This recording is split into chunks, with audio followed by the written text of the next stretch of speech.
Hello students, today we will discuss the improve your learning of the lesson learning how to measure. Look at the first question children. What is the smallest distance that you can measure with a centimeter scale? A centimeter scale contains centimeters marked on it and each centimeter is further divided into 10 millimeters. Okay. So, millimeter is the smallest distance that can be measured on a centimeter scale. So, this is the scale. You can see they are marked centimeters. 1 centimeters, 2, 3 like this. So each centimeter from here to here it is 1 centimeters. This 1 centimeter is again divided into 10 millimeters. So 1 millimeter like this. 1 centimeter is equal to 10 millimeters. So this is how you can measure using a centimeter scale. Next question. Are we able to measure the thickness of a metal wire using a scale? Explain. See, metal wire, it will be very thin.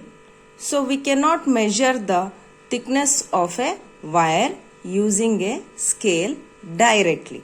Directly we cannot measure, but indirectly. That means how we will see now. The metal wire, when it is in loops means it is twined like this. So many loops will be present. So this is the metal wire. One wire we cannot measure because it is very thin. But we can measure the loop of a metal wire. So when it is in loops, we can find the thickness.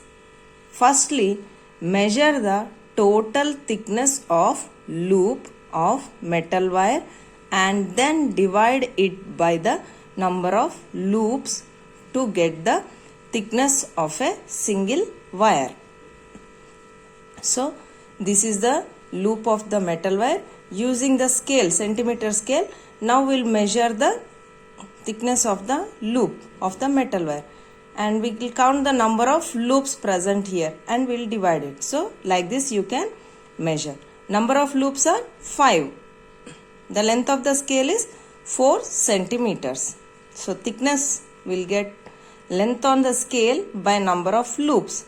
So length is 4 centimeters and the number of loops are 5. So it is 0.8 centimeter of a single wire, metal wire. The thickness of the single metal wire, it is 0.8 centimeters. Next question. Third one. A school hall measures 20 meters in length and 15 meters in breadth. Find its area. So here the hall is in rectangular shape with length 20 meters and breadth is 15 meters. So now we are going to find the area of this hall. So area of the rectangle is equal to length into breadth. So here the length is 20 meters and breadth is 15 meters. So 20 into 15 it is 300 square meters. So in this manner we have to find out the area of any rectangular shape. Next question. Fourth one. Ramu's father had a rectangular plot of length 60 feet and breadth 50 feet. He built a house occupying length 40 feet of the plot and breadth 40 feet. And in the remaining area, he planted a garden. Can you help Ramu to find out the area of his garden? So now we'll draw first the plot how it is. So the plot size is length is 60 feet and breadth is 50 feet. But the built-in area of the house, it is length of 40 feet and breadth of 40 feet. So the area of the plot is in rectangular shape, but the built-in area it is in the square shape. So firstly we will find the area of the plot, then we'll find the area of the built-in area. So here length is 60, breadth is 50. So the area of the plot is length into breadth, 60 into 50, it is 3000 square feet. This is the area of the plot, the outer plot. Next, length of the house construction, it is 40 feet and breadth of the construction is 40 feet. So it is square shape. So square area of the house constructed, S into H, side into side or length into breadth. So 40 into 40, it is 1600 square feet. So now we'll calculate the remaining area of the plot.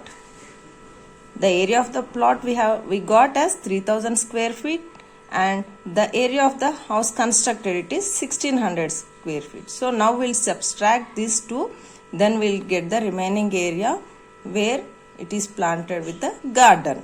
So it is the remaining area is 3000 minus 1600, we'll get 1400 square feet is the remaining area of his garden. So in this manner you have to calculate.